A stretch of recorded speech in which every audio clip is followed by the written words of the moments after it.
Oi, pessoal, vamos aqui encerrar a leitura do canto 4 da Ilíada do Homero. Mas antes eu quero melhorar o que eu falei sobre a concepção que o Homero tem do homem. Então, primeiro, eu queria falar da ideia do Platão, que é a de uma alma, é uma unidade dividida em três partes. Tem a parte intelectiva, tem a parte das emoções e tem a parte dos apetites. Pro Homero, não existe uma unidade, não existe essa unidade. O que existe são três elementos, três entidades, melhor dizendo, três funções. Essas entidades são definidas por suas funções. Como você poderia entender um órgão do corpo definindo por sua função? Então, que entidades são essas? A entidade a qual Homero mais se refere é a psique. Também se refere bastante a timos e se refere também ao nous. Psique é a vida. Psique é aquilo que é o sopro vital. O guerreiro, quando vai na batalha, ele expõe a psique dele. Se ele perde, o sopro vital sai pela boca, pelo nariz, sai pelos ferimentos, e esse sopro vai para o Hades e vai virar um eidolon, uma imagem, uma cópia do guerreiro que ele foi, né? Esse é psique. Outra entidade é o timos. Timos é aquilo que dá movimento aos ossos. Pro Homero, o timos tá nos ossos também, tanto que quando o guerreiro morre, o timos deixa os ossos.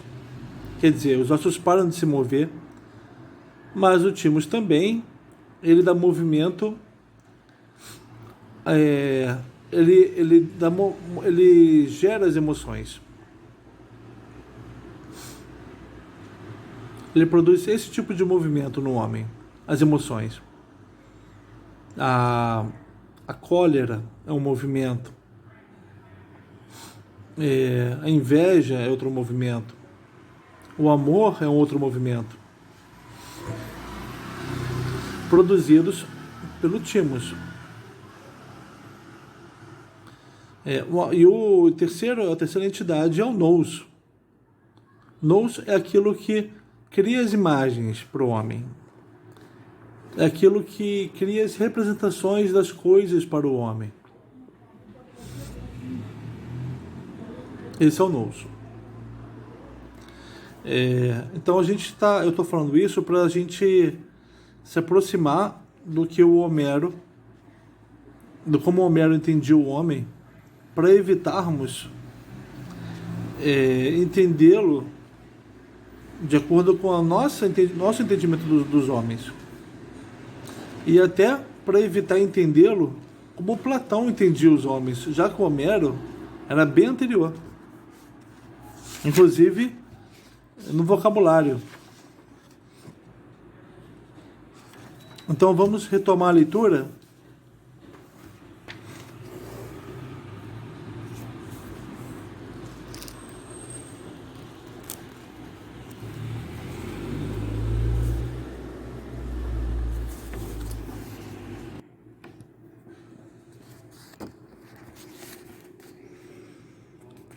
Então, o Agamenon estava passando pelos exércitos e incitando-os para a luta.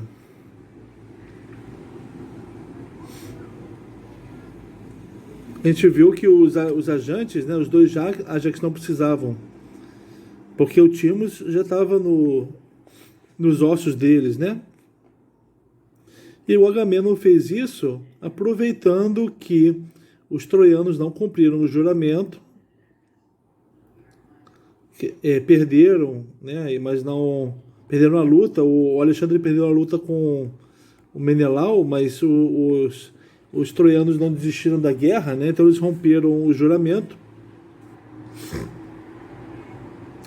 E como é que eles romperam? Atacando o Menelau. Então, Agamenon está aproveitando isso para continuar o ataque, porque o que ele quer é invadir a cidade.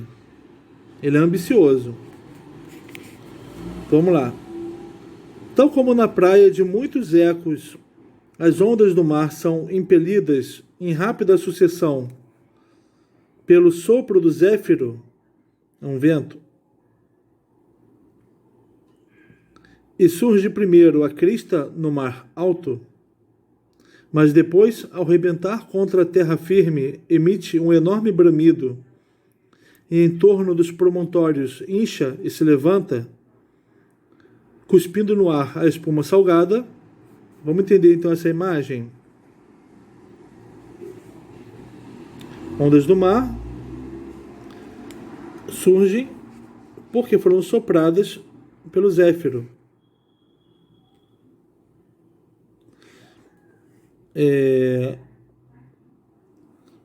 E essas ondas rebentam contra a terra firme, emitindo um som forte. E nos rochedos, essa onda enche e se levanta, né? Então jogando para o ar espuma salgada. Olha a força, né? É uma ideia de força, de mar impelido por uma força que é o vento, ou timos, né? Como se fosse o timos, e batendo fortemente contra a terra e o rochedo. Assim avançavam em rápida sucessão as falanges dos Dânaos para a guerra incessante. E cada um dos comandantes dava ordens aos seus soldados, mas os outros marchavam em silêncio. Nem terias te apercebido de que toda aquela tropa que avançava tinha voz no peito, pois todos se calavam com medo dos comandantes. Então, olha a diferença. Tinha alguns que avançavam assim, fortes, né? Ou como um alto movimento. E tem aqueles que avançavam só porque estavam com medo dos comandantes e estavam calados, ó. E aqui a ideia de tinha voz no peito, quer dizer, nem teria se percebido de que toda aquela tropa tinha voz no peito. Então quer dizer, voz no peito, ou timos no peito, né? O impulso no peito. Eles não tinham. E em torno, essa voz no peito é a voz surgida pelo timos, né? E em torno de todos reluziam as armas embutidas, com as quais avançavam vestidos. Quanto aos troianos, tal como as ovelhas de um homem rico esperam em número incontável pela ordenha do alvo leite, balindo sem cessar porque ouvem as vozes dos cordeiros, assim se elevou o clamor dos troianos pelo vasto exército. Então, os troianos estavam alvoroçados, porque ouviram um outro tipo de animal, né? Os cordeiros. É que não tinham todos a mesma fala, nem a mesma língua, mas as línguas estavam misturadas, pois eram povos de muitas terras. Aos troianos incitava Ares, aos aqueus Atenas de olhos esverdeados. A Atenas já começou incitando os aqueus, fazendo os troianos atacarem eles, né? Assim como o terror, o medo e a discórdia sempre furibunda.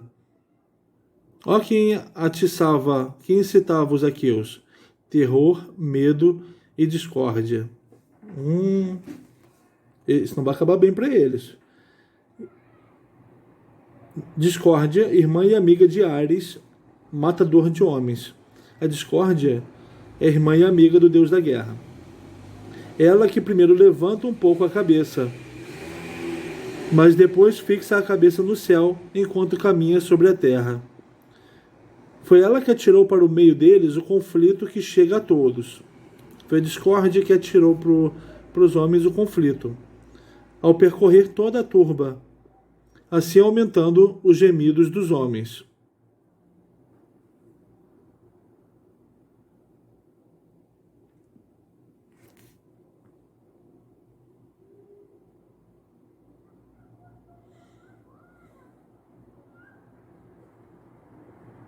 Quando chegaram ao mesmo local para se enfrentarem uns aos outros, brandiram todos juntos os escudos, as lanças e a fúria de homens de bronze e as couraças. E os escudos cravados de adornos embateram uns contra os outros, e surgiu um estrépito tremendo. Então se ouviu o gemido e o grito triunfal dos homens, que matavam e eram mortos. A terra ficou alagada de sangue, tal como os rios invernosos se precipitam das montanhas, atirando juntos o enorme caudal para a embocadura de 2 vales. E das poderosas nascentes vêm lançar as águas no oco desfiladeiro. E lá longe, nas montanhas, o pastor chega a ouvir-lhes o estrondo. Olha a imagem. Os aqueus e troianos estão se matando. Então, os rios invernosos surgidos das montanhas, que seguem, né, caudalosos, num grande volume de água, para 2 vales. E caem num desfiladeiro oco. E o pastor de longe escuta. Então, rios de grande volume surgidos da montanha que caem num vale, fazendo um alto som.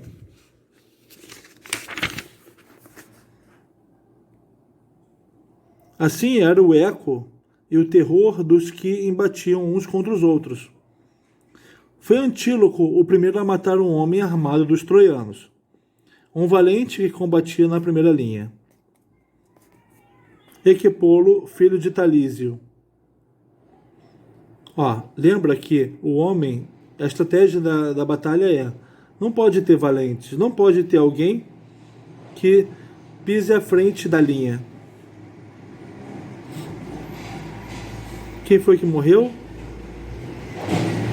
Equepolo, por Antíloco. Primeiro desferiu-lhe um golpe no elmo com crinas de cavalo e pela testa dentro lhe empurrou a lança. Além do osso foi a ponta de bronze e a escuridão cobriu-lhe os olhos. Tombou em combate mortal, como se desmorona uma muralha.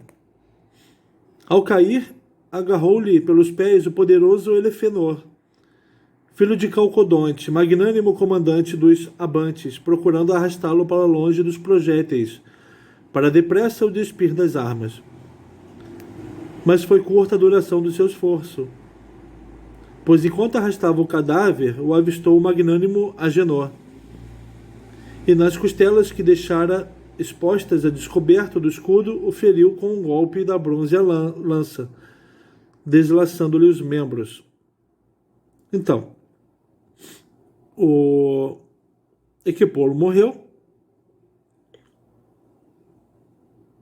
foi agarrado pelos pés pelo Elefenor, que queria pegar as armas dele.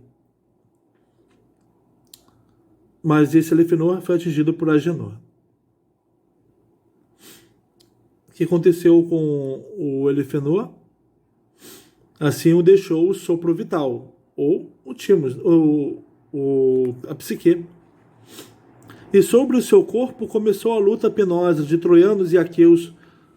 Como lobos, se atiravam eles uns contra uns aos outros, e cada homem por outro homem era derrubado.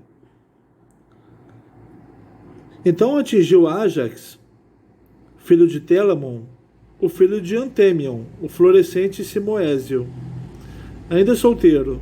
Então, mas o que quer dizer? Ájax atingiu Simoésio, tá? Solteiro, que outrora a mãe dera à luz junto às correntes do Simoente. Talvez seja por isso que ele se chama Simoésio, porque a mãe dele deu luz a ele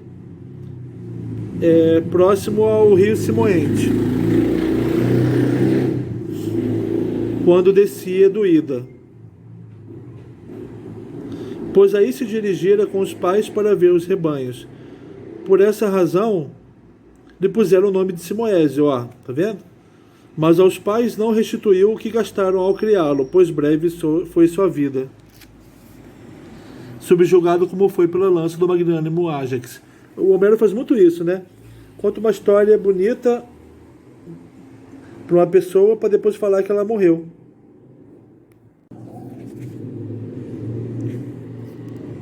Simoésio, então, foi morto pelo Ájax Telamônio, Ájax filho de Telamon.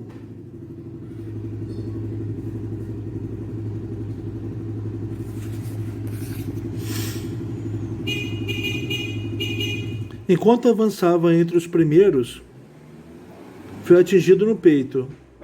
Quem? O Simoésio, né?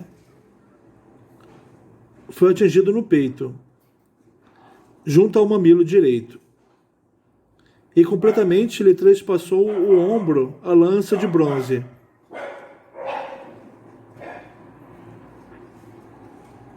No chão caiu como o álamo que cresceu nas terras baixas de uma grande pradaria, liso, mas com ramos viçosos na parte de cima. Álamo que, com ferro fulgente, o homem fazedor de carros cortou para com ele fabricar um lindíssimo carro, e que deixou a secar jazente na ribeira de um rio. O Simoésio caiu como um álamo,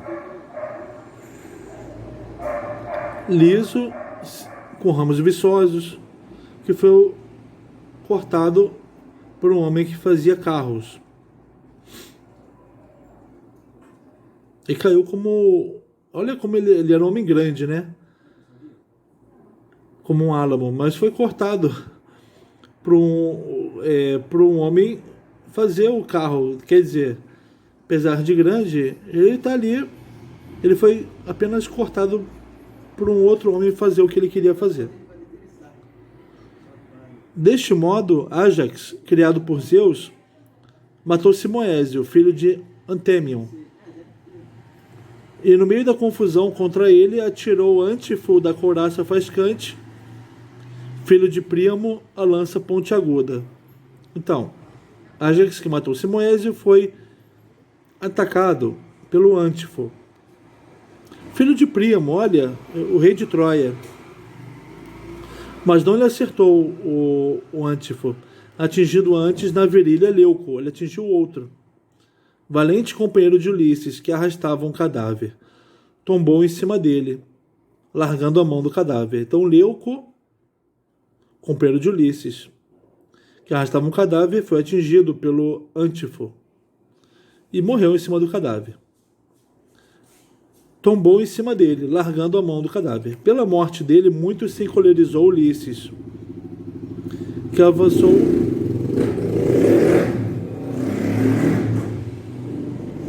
avançou através da linha de frente, armado de bronze faiscante. Encolerizou, quer dizer, ele foi movido pelo timos. Por qual emoção? A cólera. Posicionou-se perto e arremessou a lança reluzente, olhando em redor. Os troianos recuaram perante o arremesso do guerreiro. E não foi em vão que lançou, mas atingiu o filho ilegítimo de Príamo, Democonte, que viera de Ábido, dos estábulos de rápidas éguas. Então Ulisses não atingiu aquele que matou o seu companheiro, o companheiro dele, Leuco. Ulisses não atingiu o Antífo, atingiu o outro.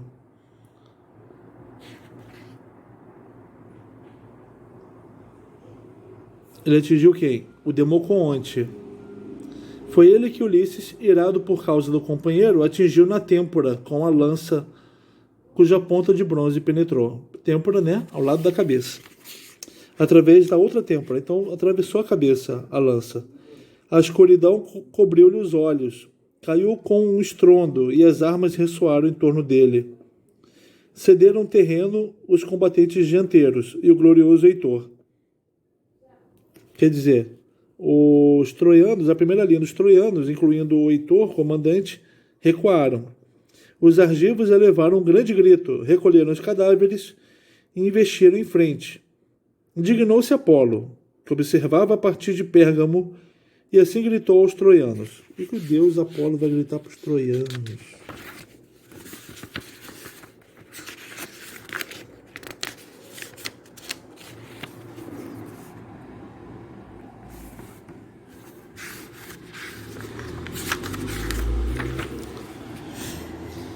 Levantai-vos, ó troianos, domadores de cavalos, não cedais na peleja aos argivos, pois a sua pele não é de pedra, nem de ferro quando é ferida pelo bronze que rasga a carne. Então, além de estarem ajudados pelo Ares, também são ajudados pelo Apolo. Isso eu já sabia, a gente já sabia, né? E Aquiles, filho de Tétis das belas tranças, não está combatendo, mas encontra-se junto às naus, remoendo a cólera no coração. Assim gritou da cidade o Deus terrível. Porém, aos aqueus incitava a filha de Zeus, a gloriosíssima Tritogênia, Atena, que avançava pelo meio da turba quando os via a desistir. Então Diores, filho de Amarinceu, foi acorrentado pelo destino. Foi atingido na perna direita, junto ao calcanhar, por uma pedra lacerante. Fora o comandante dos Trácios que a atirara, Piro, filho de Imbraso, que até ali viera de Eno. Então, Diores foi atingido na perna direita por Piro. Tanto os nervos como os ossos do Diores, da perna do Diores, a pedra impiedosa esmagou. E ele caiu para trás no pó, enquanto estendia ambas as mãos aos queridos companheiros. A vida saía-lhe pela boca. O psique é um ar, né, que sai pela boca. Mas quem o atingira, Piro, veio correndo e desferiu-lhe um golpe junto ao umbigo. Logo todas as vísceras se entornaram no chão e a escuridão cobriu-lhe os olhos. Porém, a Piro, que recuava, atingiu com a lança Toas da Etólia, no peito acima do mamilo. O bronze fixou-se em seus pulmões. Então, o Piro matou